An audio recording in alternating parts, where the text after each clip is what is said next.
빚진 자입니다 하는 제목으로 말씀을 드리도록 하겠습니다. 우리는 속담 하나가 있습니다. 빚진 죄인이라는 말이죠. 빚을 지고 갚지 못하게 되면 채무자는 채권자 앞에 죄인이 되는 것이죠. 때문에 로마서 13장 8절 보면 피차 사랑의 빚 외에는 아무에게든 아무 빚도 지지 말라고 했습니다. 그런데 바울은 로마서 1장 14절에 헬라인이나 야만인이나 지혜 있는 자나 어리석은 자에게 나는 다 내가 빚진 자라고 말을 했습니다. 이것은 무슨 의미겠어요?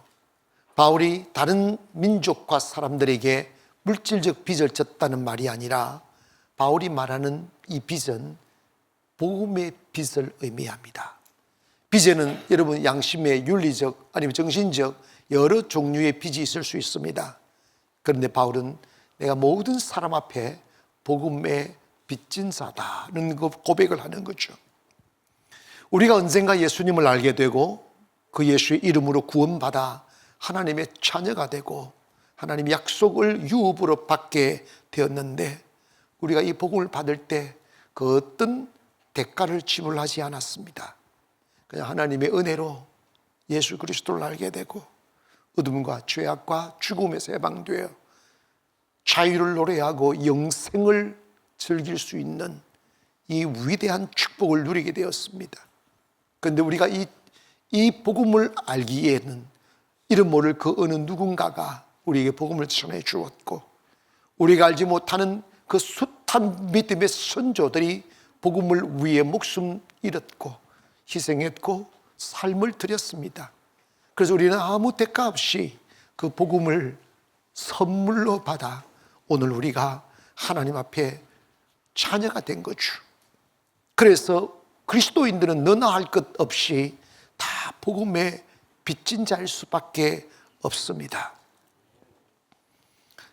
우리가 살아가다 보면 이 현세에서는 복음이 얼마나 위대하고 얼마나 큰 은혜요 축복인지 잘 인식하지 못할 때가 있습니다. 그러나 인생이 너나 할 것 없이 맞이하는 죽음의 문턱에 딱 서게 되면 복음이 얼마나 위대한 건지 내가 예수를 알게 되고 예수의 이름으로 구원받아 하나님의 자녀가 되었다는 이 신분 전환이 내 영혼의 때 얼마나 위대한 능력인지를 그제서야 알게 되는 거예요.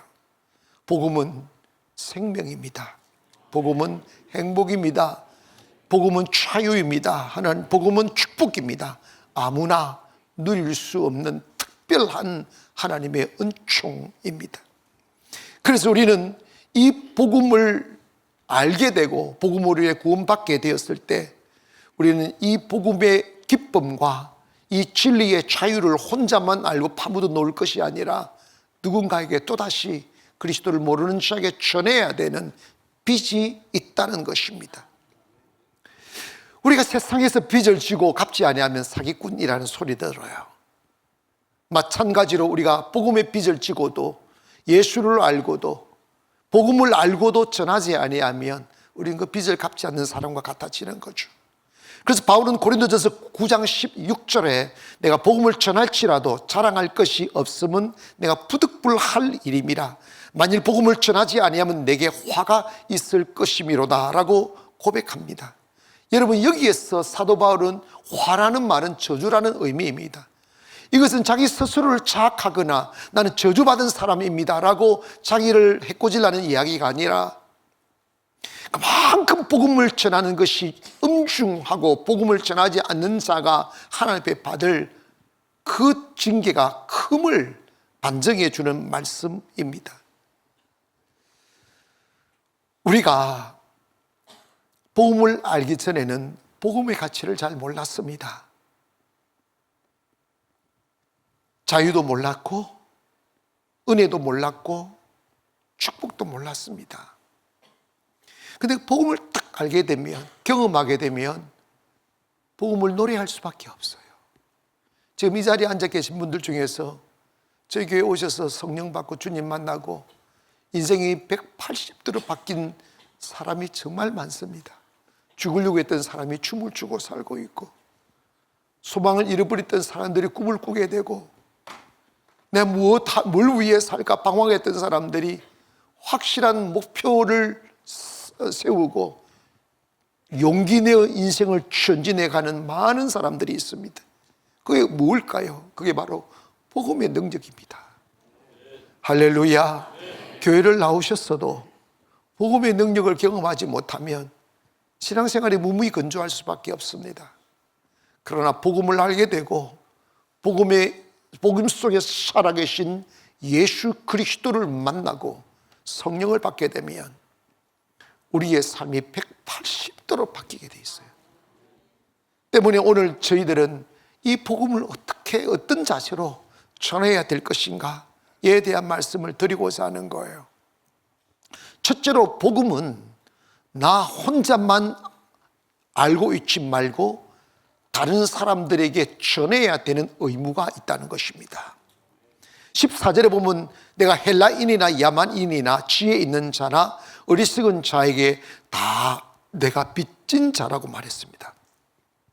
여기서 바울이 헬라인과 야만인을 이렇게 구분하고 있는데, 헬라인이라 말하는 것은 당시 헬라 사람들만 말하는 게 아니라 지식이 있는 사람들, 사상가들, 인종과 국경과 종교를 초월해서 좀 개화된 사람들을 통칭하여 헬라인이라고 그랬고, 그래서 당시 헬라는 세계 공통 언어였고, 또 헬라인들은 많은 철학과 학문에 앞서 있던 민족이기도 했습니다. 그러나 반대로 이방인이라 하면 배움이 없는 사람, 헬라어를 할 줄 모르는 사람, 그리고 종교나 사상과 학문에 우둔한 사람들을 일컬어 야만인이라고 말을 했습니다. 즉 헬라인은 선진화된 사람이고 야만인은 미개한 사람들을 일컬어 말하는 것인데, 바울은 무슨 말씀하느냐 하면 복음은 배운 사람이나 배우지 못한 사람이나 가진 사람이나 가난한 사람이나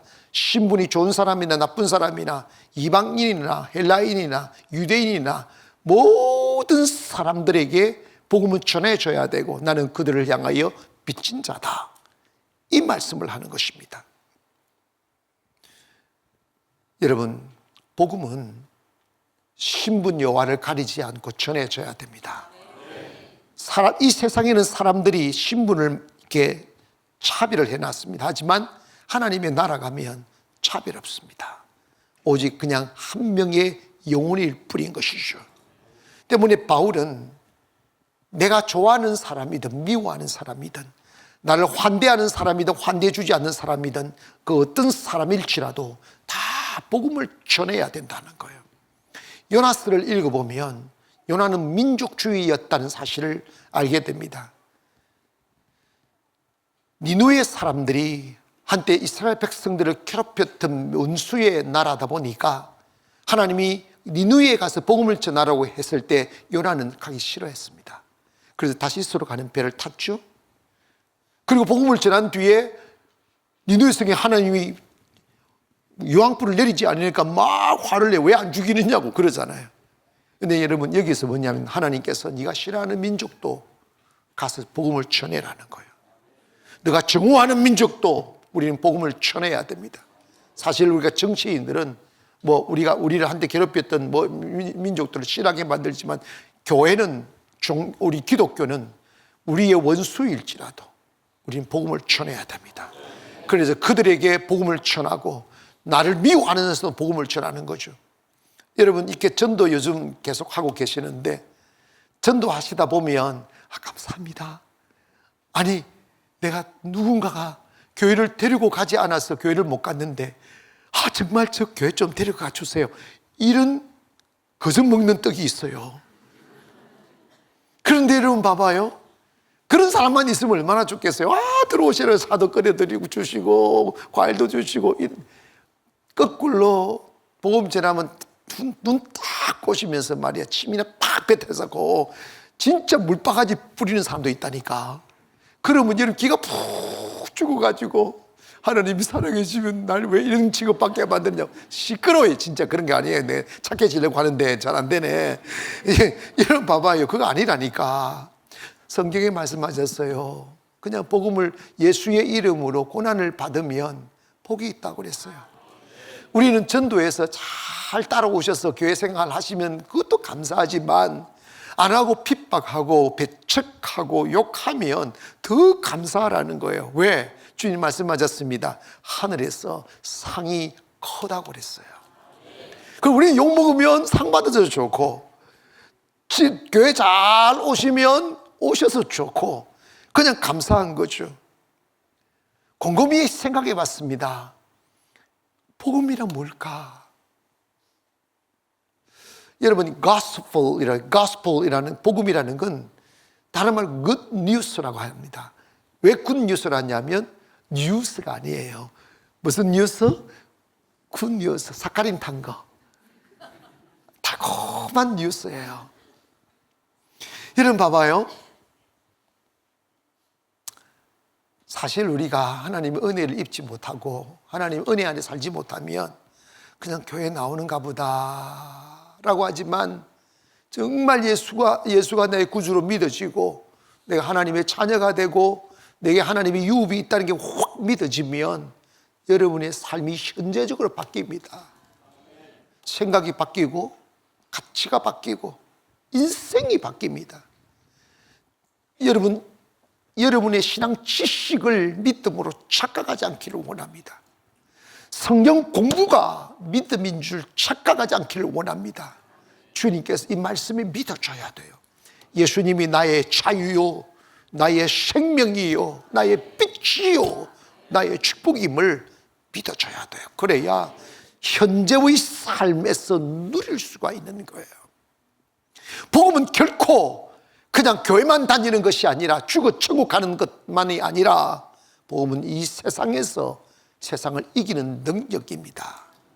때문에 예수님을 나의 구주로 딱 고백하고 여러분 안에 주의 성령이 충만하며 여러분의 삶에 무거운 짐이 드리워질 때 그 짐 홀로 지고 비틀거리며 망설이며 넘어지며 자빠지지 마시고 성경대로 그 무거운 짐을 주님께 맡기기를 주의 이름으로 축원합니다. 그래서 복음이라는 것은요, 내 모든 무거운 짐을 주님이 대신 져주시는 거예요.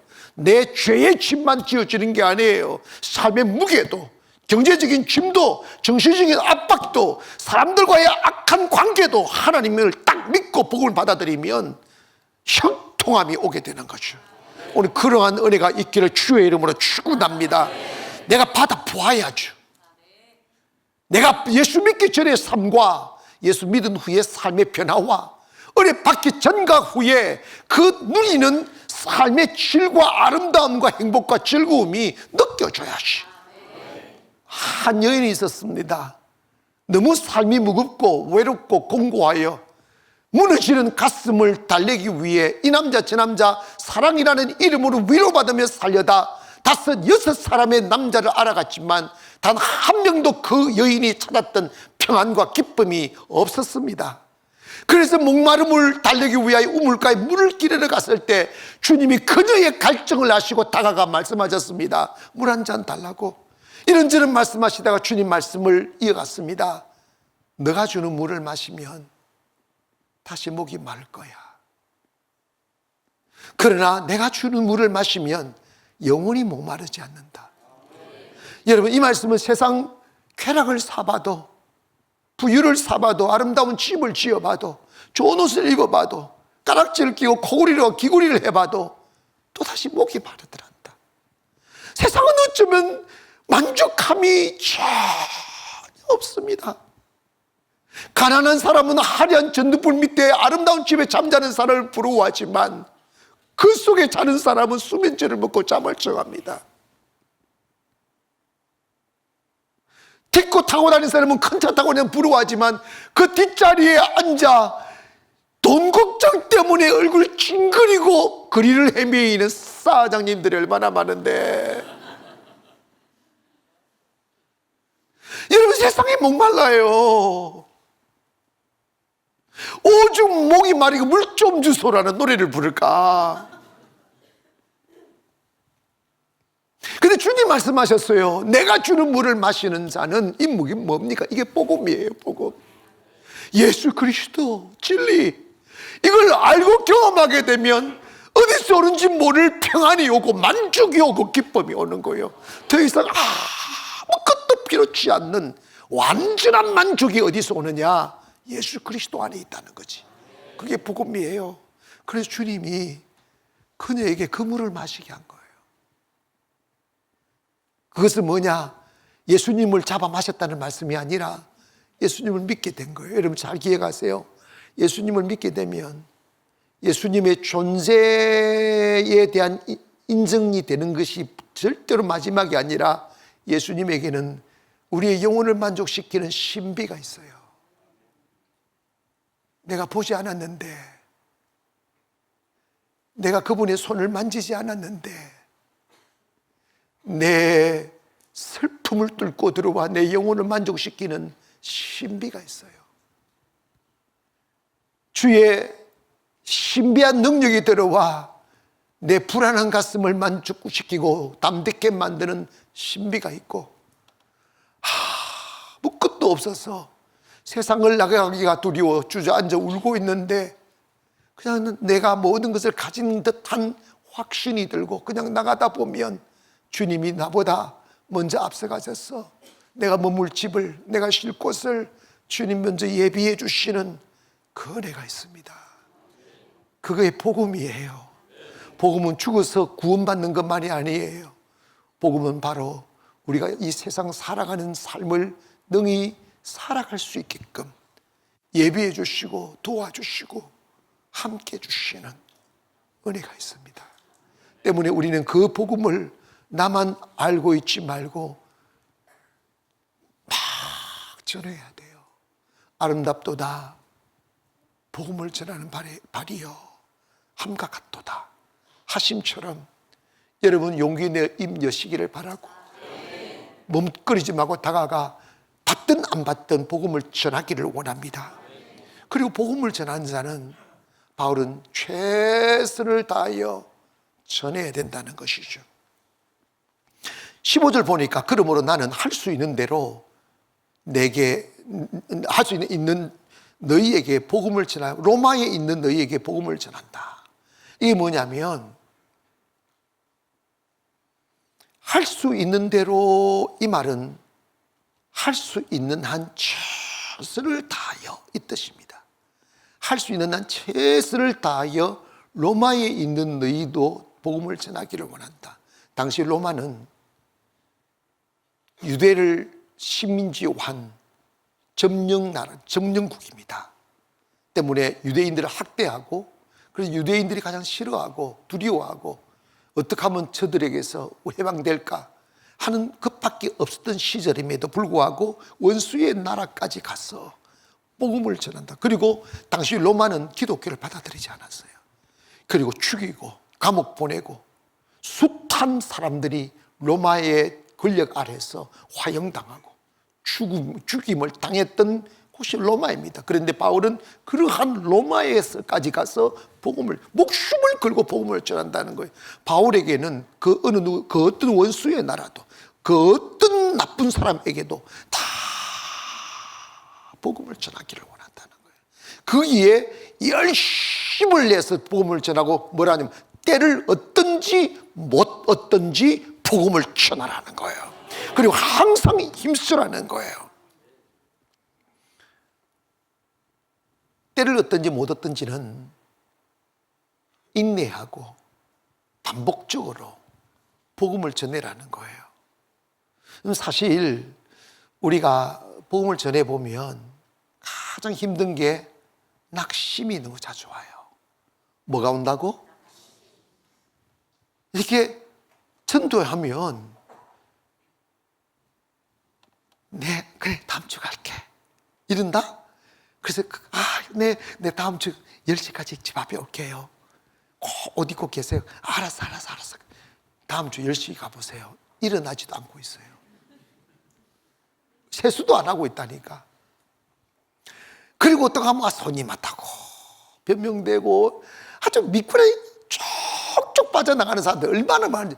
그러면요 얼마나 낙심이 되는지 몰라요. 또 그리고 막 이렇게 방귀 들고 막 교회 욕해서 하고, 야, 나 그런 교회 안 나갈래, 이래서 하면 안 돼요. 그러면 이런 소리 들으면 막 낙심이 돼요. 근데 여러분 봐봐요, 잘 기억하세요. 우리가 복음을 전해도 낙심하지 말라고 그랬어요. 우리는 그냥 전하는 것으로 사명 끝이에요. 바울이 이런 말해서, 나는 심었고 아볼로는 물을 주었으되 자라게 하시는 분은 하나님이시다. 여러분 씨를 심기를 바랍니다. 그러면 그 심으면 심는 축복은 이미 여러분 받는 거예요. 꼭 기억하세요. 그 사람 안 나오면 다른 사람 보내요. 열매 맺게 만드십니다. 하늘나라의 땅은 정직합니다. 때문에 여러분 낙심하지 마시고 최선을 다하여 여러분 전도하기를 원합니다. 한때 여성분이, 그분이 연세 많아서 이제 잠잠해지시는데, 진돗개 전도법이라고 있어요. 전라남도의 어떤 한 집사님이 은혜 받고 진도하는데, 진돗개 전도법은 뭐냐면, 진돗개는 한 번 물면 안 놓는다 뜻이에요. 그래가지고 그 사람이 아웃될 때까지 찾아간다는 걸 계속, 뭐 진짜 전도 어쩌면 고구마 전도법 이래, 고구마 찔러본다 이렇게. 여러분 사람을 찔러본대, 자꾸 이렇게 찔러본대. 근데 이 뭐 다 좋아요. 우리가 음으로 양으로나 전파되는 게 예수 그리스도면 다 감사한데, 어쨌든 간에 여러분 우리가 전도하고 복음을 전할 때 좀 적극적으로 말씀하기를 원합니다. 그게 참 어려운 거예요. 그리고 여러분 이런 분들 이런 말씀하잖아요. 목사님, 저는 언변이 너무 없다고, 내가 공부를 많이 안 해가지고 자꾸 말이 딸린다고, 저 사람들이 자꾸 뭐라고 하는데 대답할 능력이 없다고, 그래가지고 논쟁하다가 기가 팍 죽어가지고 전도 딱 졸업하는 사람들이 진짜 많이 있어요. 근데 그거 잘못된 거예요. 뭐가 잘못됐냐면, 전도는 논쟁이 아니에요. 전도는 철학을 말하는 게 아니에요. 전도는 사람을 설득하거나 이해시키는 게 아니에요. 전도는 그냥 예수 그리스도를 말하는 거예요. 한 번은 바울이 세계 제2차 전도 여행을 가셨는데, 아덴이라는 곳에서 복음을 전하게 됐습니다. 이 아덴은 옛날에 그리스 아테네를 말하는데, 거기는 철학의 도시잖아요.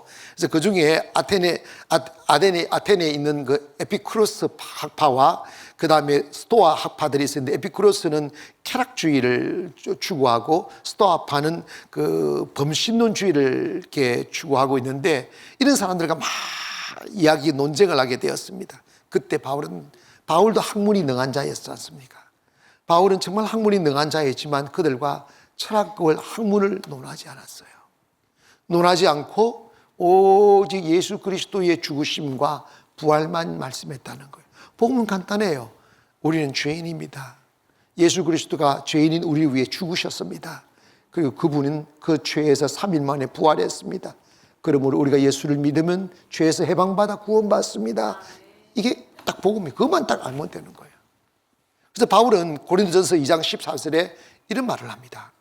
내 말과 내 전도함이 설득력 있는 지혜의 말로 하지 아니하고, 다만 성령의 나타나심과 능력으로 하여 너희 믿음이 사람의 지혜에 있지 아니하고 다만 하나님의 능력에 있게 하려 함이라고 했어요.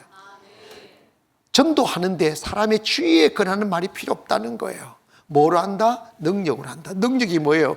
예수 그리스도입니다. 사람들은 화려한 말을 좋아합니다. 논리를 좋아하고 철학을 좋아하지만, 바울은 그에 대하여 고린도전서 1장 18절에 십자가의 도가 멸망하는 자들에게는 미련한 것이로도 구원을 받는 우리들에게는 하나님의 능력이라고 말씀했습니다. 여러분, 예수 믿으면 구원받습니다. 이게 십자가의 도예요. 근데 멸망받는 사람은 이것이 어리석게 들린다고. 근데 여러분, 하나님이 선택한 사람들, 하나님께 교회를 부르시려 하는 사람들은 예수 그 소리 한 번만 들려줘도 성령이 그의 마음을 훅 사라져와 버리는 거예요. 그냥 훅 들어오게 되는 거예요. 그렇지 않습니까? 복음을 전할 때 우리 하려면 할 필요 없어요. 어떻게 하면 저 사람 이해시킬까 그러지 마세요. 그거 인본주의예요. 안 믿으면 믿지 말라고 그래요. 자기 손해라고. 우리는 뭐냐? 예수만 소개하면 땡입니다. 너무 비유 맞출 곳 없어요. 복음이 얼마나 비싼 건데, 복음이 얼마나 가치 있는 건데. 여러분 봐봐요. 구원, 복음은 세상 그 어떤 물질도 세상 그 어떤 죄물로 비교할 거 대신할 수 없는 것입니다. 그래서 우리가 그 구원이 하나님의 은혜로 주시는 거예요. 은혜는 뭡니까? 값없이 주는 선물이라 이 말입니다. 세상 가치로 비교할 수 없으니까 선물로 주시는 거예요. 때문에 우리는 그리스도라는 선물을 던지고 받든지 안 받든지 그건 알아서 하는 거예요. 하나님과 그 사람과의 관계입니다. 낙심하지 말기를 원합니다. 그런데 제가 이렇게 말씀드린다고 여러분 너무 개차반처럼 살면서 전도하면 안 돼요. 아멘. 때문에 먼저 여러분 예수님을 땅에 파묻어 두지 마시고 그분을 깨우셔서 여러분의 삶에 도움 삼기 원하고 안내자 삼기 원하고, 나 예수님 때문에 행복합니다. 예수님이 나를 건강케 하셨습니다. 예수님이 나를 구원해 주셨습니다. 나 행복하게 만드셨습니다.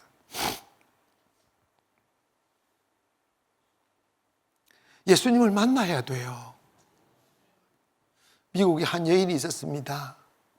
발이 없었어요. 한쪽 발이 없었어요.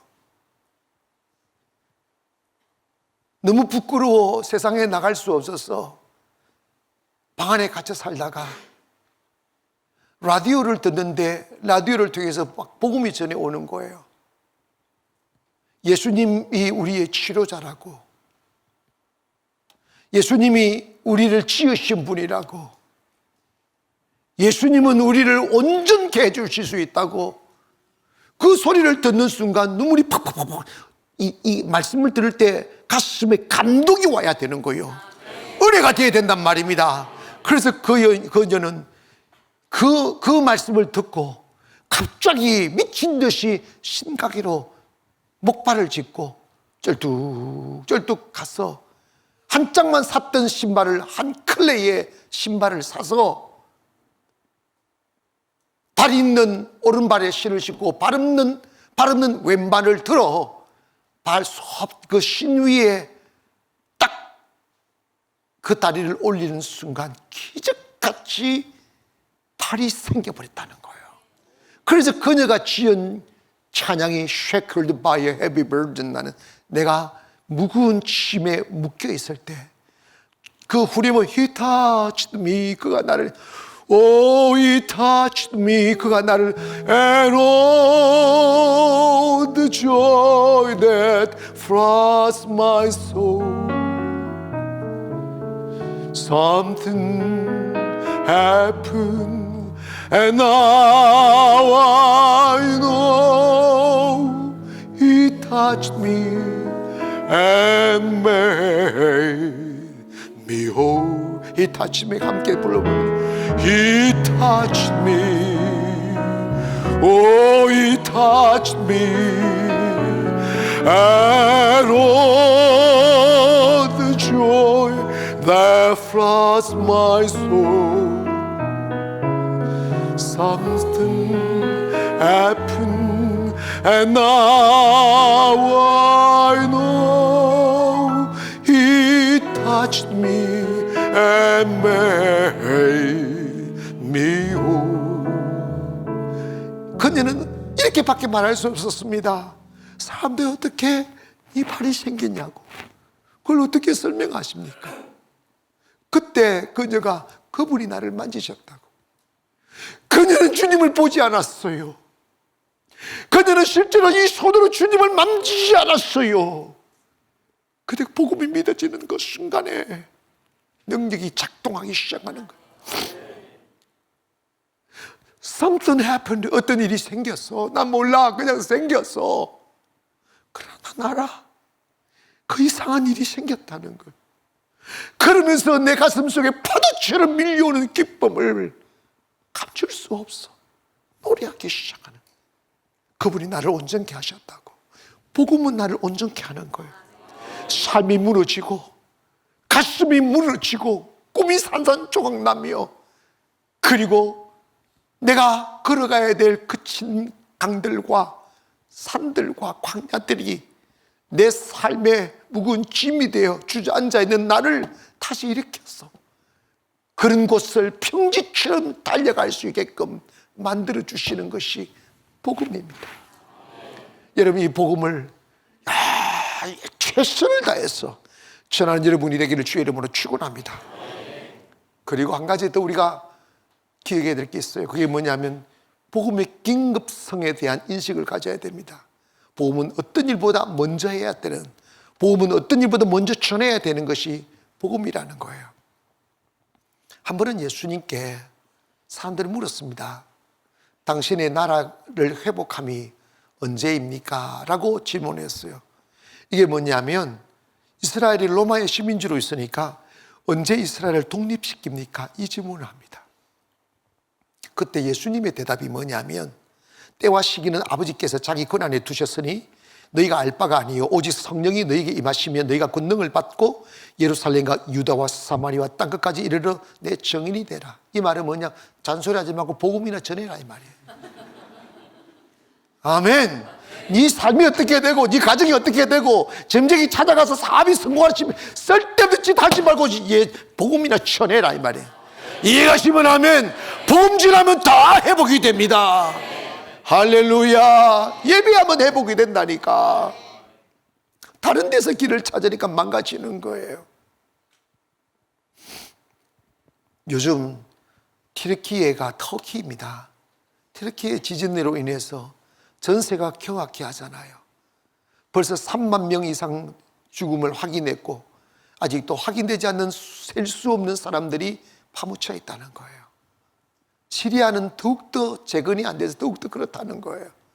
그런데 불행히도 그 지진이 새벽에 일어났다는 것입니다. 다 잠들고 있는 시간에, 아무도 모르는 시간에 그 지진이나 그 집이 폭삭 무너지는 거예요.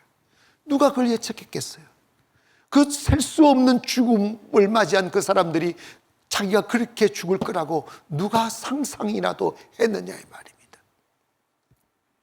여러분, 지진이 안 일어나도 우리의 내일은 하나님의 손에 달렸습니다. 누구나 그 시간은 갑자기 오는 거예요. 예수님께서 여러분 마태복음 25장의 열처녀 비유의 의미가 뭐예요? 신랑을 기다리는 처녀들 언제 올지 모르니 기름 준비하고 있으라는 거예요. 언제 올지 모르니 믿음 지키라는 거예요. 언제 올지 모르니 전도하라는 거예요. 그래서 열심을 내어서 전도하는 거예요. 그런데 바울은 고린도전서 9장 16절에 이런 말을 합니다. 내가 복음을 전할지라도 자랑할 것이 없으면 내가 푸득불할 일임이라. 만일 복음을 전하지 아니하면 내게 화가 있을 것이다. 그래서 푸득불이라면 안 하면 안 되는 것이다 말입니다. 의무라는 것이죠. 내가 복음을 전해 자랑할 게 없는 게 내가 복음을 전해야만 되는 사명을 가졌고 내가 그 복음의 빚을 졌기 때문에 우리는 복음을 전해야 된다는 거예요. 복음 전하는 것은 그 어떤 일보다 중요합니다. 그리고 시급한 일입니다. 사람에게는 중요하지만 급하지 않는 게 있고 중요하지 않는데 급한 게 있어요. 밥 먹고 화장실 가는 거 별로 안 중요해요. 근데 엄청 급해요. 아멘. 그런데 영혼 살고 예배 드리고 은혜 받는 거 매우 중요한데 안 급해요. 그런데 여러분 중요한 걸 먼저 하기를 바랍니다. 본질을 먼저 세우셔야 돼요. 그래야 인생은 펼 수가 있다는 것이죠. 사도 바울은 그 어느 누구도 복음을 전하라고 강요하지 않았습니다. 그리고 그 어떤 세속적인 빚을 지지 않았어요. 내 스스로 자기를 나는 복음의 빚진 자다. 우리 한번 해보실까요? 옆에 분들 보고 나는 복음의 빚진 자입니다. 시작. 자, 당신도 복음의 빚쟁이입니다. 시작. 아멘. 이거 여러분 스스로 인식해야 됩니다. 왜냐? 우리는 사랑의 빚을 졌은 사람이에요. 복음의 빚을 진 사람. 그래서 우리가 주님을 노래하고 구원받습니다. 여러분 영혼을 살리는 일, 복음을 전하는 일은 하나님이 춤추는 일입니다. 그저 복음과 함께 사시고 복음과 함께 잠자고 살아가면 여러분 복음이 여러분을 빛나게 하실 것입니다. 복음은 기적입니다. 삶을 바꾸고 인생을 바꾸고 가정을 바꿉니다.